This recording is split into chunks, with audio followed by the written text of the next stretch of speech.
Continuing on from the last video, in my vain attempt to clear the backlog of many projects that have built up in the corner of my office. If you thought the corner was bad, the underneath of my desk is even worse. Each one of those shoeboxes containing at least 6 or 7 projects each.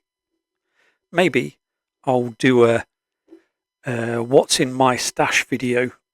Maybe. Today we're going to concentrate on a quick and easy conversion of some KR Models PAL bricks into Coil P steel carriers. I can't imagine why I didn't do this when I did the review of these wagons some time ago, link in the corner. It was always my intention to do this, and that's why I bought the skeleton version of these wagons as opposed to the full-sided versions.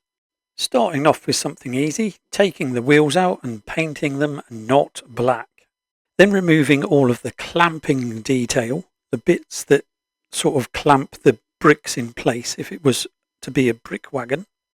I won't throw them away, I'll put them in a small box somewhere and then in a couple of years' time rediscover them and wonder why I didn't throw them away. Now to try and turn it into what I want them to be, I first used a piece of styrene sheet to fill in one end, and then with some styrene strip I created some wooden bulks to hold the steel coils in place. Now I'm going to say that all of this is very subjective because there's very few photographs available for reference and not very much text about them either.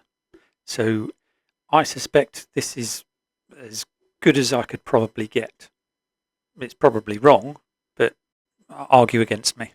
It appears to me that British Railways around the late 1960s and early 1970s were desperate for any type of wagon that was out of use to be turned into some sort of steel carrying wagon, and these were no exception. Being done in around 1970, there seemed to be just a short gap temporary fix, because by the mid to late 1970s these were out of use, superseded by brand new air braked wagons, and were again converted into coal wagons.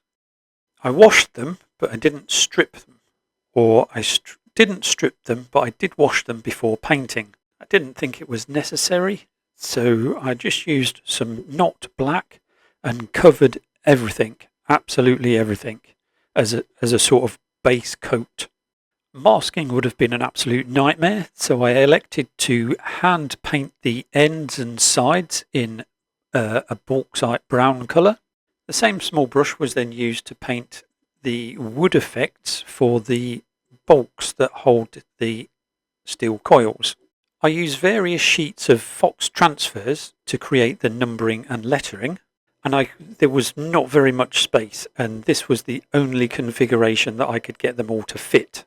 They were allocated the TOPS code KPV, but I felt that it was unlikely that any of them ever carried it.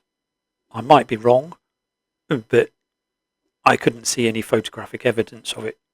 Making them look more work-stained was completed in the way that you've seen me do it many times before in my longer style format videos, using a concoction of enamel washes and weathering powders, pigments.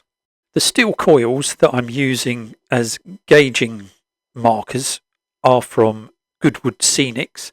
The ones on the proper wagon should be sheeted, but not in this style. I'm unsure how I'm going to do that, or if I want to, because I think they look much better, although unprototypical, unsheeted and just bare steel. As you can see, these wagons have now entered revenue earning service on my layout, so that must mean the end of another video. I know it's been a short one, and that's mainly because I've been involved doing a lot of scenery, some of which you'll get to see very soon. In the meantime, thanks for watching, see you next time.